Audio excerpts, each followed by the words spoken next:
This time, Islamic Secrets will reveal the story of a billionaire who converted to Islam because he was afraid that wealth would not be blessed. This is the story of Tjio Wie Tay. He is the founder and owner of the Gunung Agung Bookstore in Jakarta, Indonesia. One of his interesting stories is when he experienced extraordinary inner turmoil when he was very rich. Tjio Wie Tay is of Chinese descent and his father is an electrician who graduated from the Netherlands, while his grandfather is a well-known trader in the Pasar Baru area. Tjio Wie Tay is better known as Masagung after successfully becoming the founder of the largest bookstore in Indonesia. This story makes us have to rewind time to the 1970s. At that time, Masagung was 50 years old and experienced a kind of crisis of consciousness. A super comfortable life, lots of money and having a respectable position, apparently made Masagung afraid. The 1970s were indeed the peak of the Gunung Agung store. The company has become a center for buying and selling books in Indonesia. In fact, Gunung Agung is no longer limited to publishing and selling books, but has also started to play in the tourism, hotel, and money exchange sectors.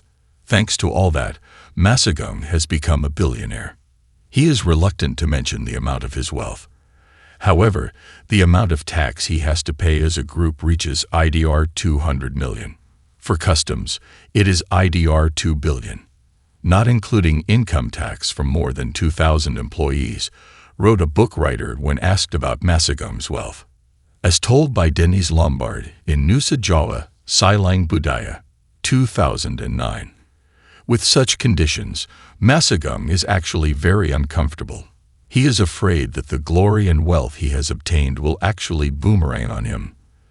The point is that he does not want all of that to make him fall into the world of sin. Luckily, in the midst of his anxiety, he accidentally met Mrs. Tien Fuad Muntako. Dennis Lombard calls Tien Fuad Muntako an expert in hypnotism and telepathy. He was a kind of smart person because he claimed to be able to see a great cleric, Sunan Kalijaga, at the age of 19.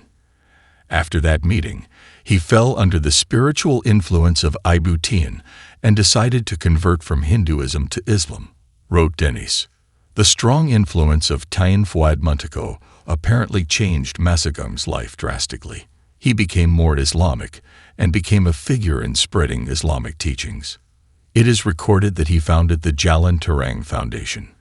This aims to finance the construction of mosques, hospitals, and the Wali Songo Museum. Not only that, he also actively played a role in preaching mosques in the capital. And don't forget, he actively promoted Islam by publishing Islamic books.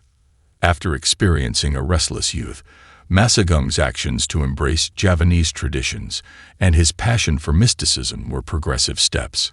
Efforts to spread Islamic teachings continued. He breathed his last on September 24, 1990.